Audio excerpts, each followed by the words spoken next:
Hi everyone and welcome back to the channel that no one really knows about. Today we're going to talk about photography, and I just want to start this video by stating that I am not a professional. I'm an amateur when it comes to photography, cameras and camera use. So now that we have cleared that up, let us proceed.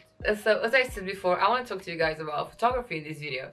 And if you enjoy taking photos, even if they are with your phone camera, and even if they're not the greatest and they just end up being deleted, you might want to try turning photography into a mindful oh my god. You might want to try turning photography into a mindful activity that is going to have a pretty good impact on your well-being. And it will definitely bring more joy to the day-to-day routine of life.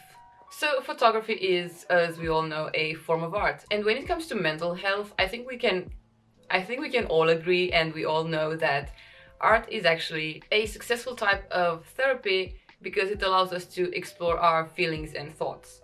Now, the important part about mindful photography is that the purpose of photography in this case isn't to create museum-worthy pieces of art, but actually just to be immersed in the moment, enjoying the process and paying attention to your surroundings, as well as appreciating them. Photography is a really vast subject. You have portrait photography, fashion photography, photojournalism, editorial, and many more. But the types of photography that I've always been interested in, let's say fascinated by, are still life photography and product photography. And those two, let's say, are my focus when it comes to mindful photography. But of course, mindful photography can be practiced in nature or even in the middle of a crowded city. However, I believe you should be alone when you're doing mindful photography, because having someone with you, no matter if it's a friend or a model or another photographer, might be a little bit distracting, and it's just going to ruin the purpose of the mindfulness part of photography. Now,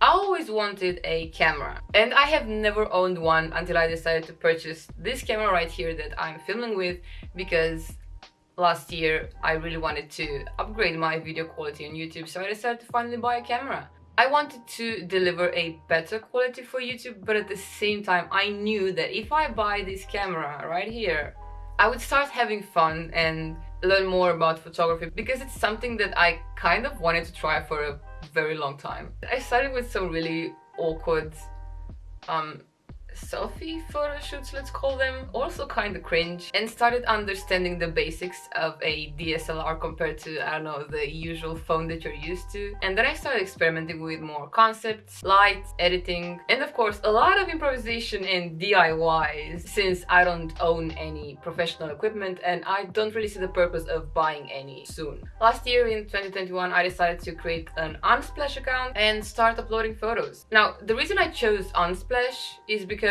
I don't expect to earn any money out of this, nor do I expect to grow like a following or become a professional photographer. So I thought, instead of just editing photos and keeping them in a folder on my computer, I decided that I might as well just share them with people as free stock photos, because maybe someone will actually have a good use for the photos that I took. So I started taking photos of random stuff around the house, my controller, makeup brushes, tiny statues, fruits, and a lot of other really random stuff that I found around my house.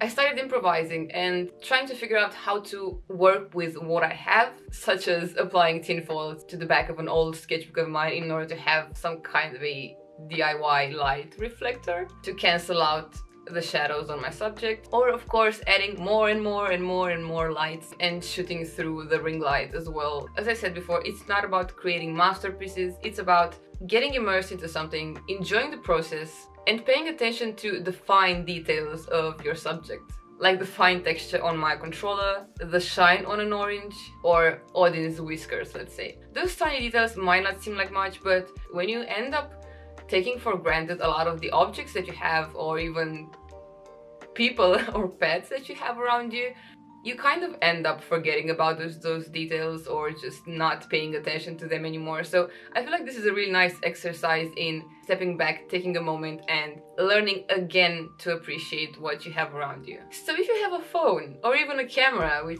I guess it kind of makes it better, go on, look around the house for objects you've taken for granted, or even objects you might have forgotten about. Go on a walk and really appreciate the scenery. Capture your day. Focus on finding numbers that you want to take photos of. focus on finding specific colors. Anything you like, anything you want, anything you're passionate about, the possibilities are endless because, as I said, there is no pressure to create something that's a masterpiece. This is it. This is today's video, and I hope you guys enjoyed this theme.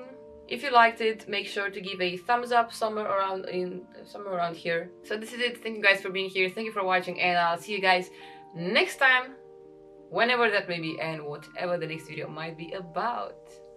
Bom Big Start.